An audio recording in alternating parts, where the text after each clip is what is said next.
Eu confesso que eu nem estava sabendo. Não, eu estava numa reunião de manhã de apoio ao transporte, que é um caso desse que quando a gente transforma um direito em serviço não funciona bem, né? Porque está errado.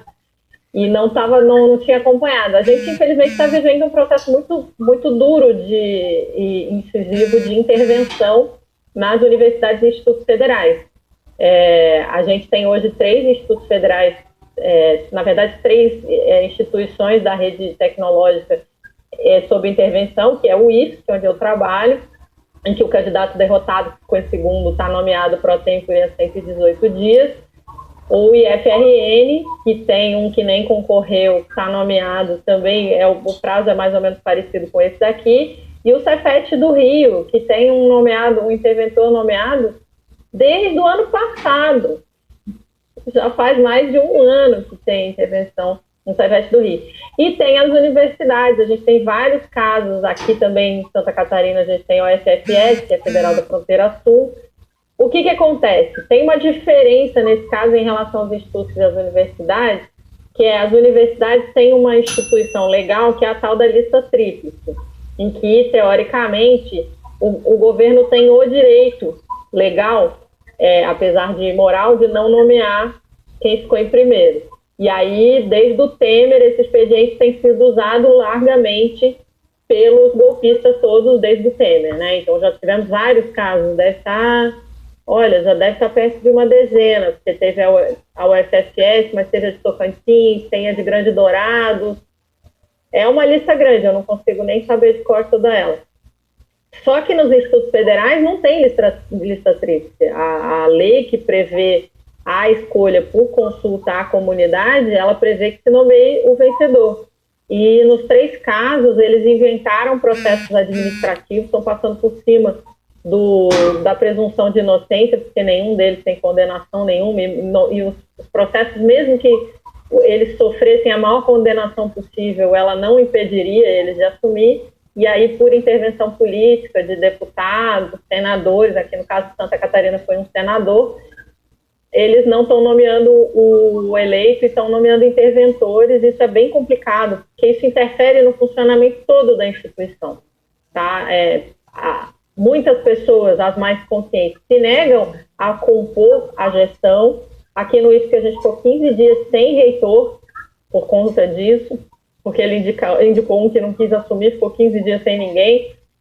A gente está no meio de uma pandemia, isso atravessa completamente a lógica de que uma instituição educativa de produção e socialização de conhecimento, ela tem que ter autonomia para fazer isso. Isso é um pilar da democracia brasileira, que infelizmente, no caso das universidades, a gente deixou essa brecha da lista tríplice, e não deveria, né? Deveríamos ter mudado a legislação, mas enquanto a gente tem os nossos governos, eles têm compromisso, então nomeia o eleito e pronto, né? O Fernando Henrique tinha também nomeado alguém que não era eleito, e muda, isso altera completamente a lógica para essa lógica que a Silvia estava falando, que é a lógica de transformar um direito em mercadoria. E eu acho que o transporte é realmente um exemplo muito sério de como dá errado transformar um direito em mercadoria, e como você não pode ter intervenção. E aí outro assunto é que a estabilidade do servidor público é exatamente para proteger o público da intervenção política do governo de plantão no trabalho que o servidor tem a obrigação de prestar, porque se ele sabe que o chefe novo dele pode demitir ele se ele der uma multa, como aconteceu no caso do IBAMA, se o professor fizer a discussão do currículo que está previsto de uma maneira profunda e der liberdade para os alunos refletirem, se o enfermeiro não vai, ou o médico não vai indicar o remédio que o presidente gosta, mesmo que ele não tenha nenhuma identificação técnica para ser usado, então você protege o servidor público. E aí eu vou terminar então dizendo que a gente precisa defender a democracia nessas instituições, porque isso é defender a democracia no Brasil, e lutar pela defesa do serviço público e lutar contra as privatizações. Alguém fez um comentário sobre a greve dos Correios, né? E também quando você submete um direito à lógica do lucro, ele nunca vai ser prestado como deveria. Ainda que, no caso, por exemplo, do monopólio da Petrobras, né? A Petrobras dá lucro para o povo. Mas se você submeter o trabalho desta instituição, dessa empresa, à lógica do lucro, ele deixa de prestar o serviço adequadamente, que é o que a gente vê no preço da gasolina na bomba. Quando o Michel Temer adota uma política de preços que é de mercado e não de serviço, ela passa a quebrar as pessoas lá na ponta. A gente tem o sistema Eletrobras, que também, certamente, as tarifas vão aumentar se for privatizado, está agora sob ameaça. Os Correios, a mesma coisa, que prestam um serviço excelente. E aí a gente pode observar na Vale, que é uma empresa que era pública, que prestava um serviço público com toda a segurança, com a garantia de qualidade de vida e de condições de trabalho dos seus empregados. Quando ela vira privada, ela se transforma numa máquina poderosíssima de gerar lucro, é uma das maiores, a maior empresa de mineração do mundo, mas que destrói uma bacia inteira de um rio e mata gente no meio do caminho quando a lama suja dos dejetos da mineração passa por cima.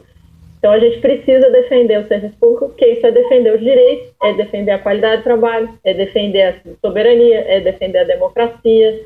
Tudo isso está por trás, gente.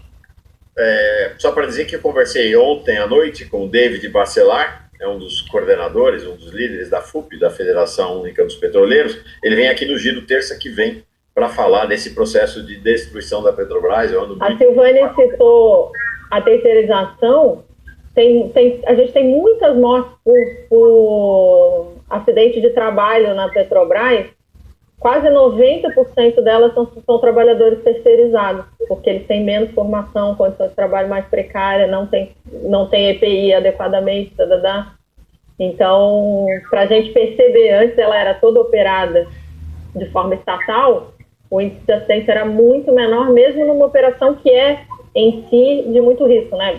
Fazer prospecção de petróleo em águas profundas tem muito risco. Pereira, super obrigado. Terça-feira você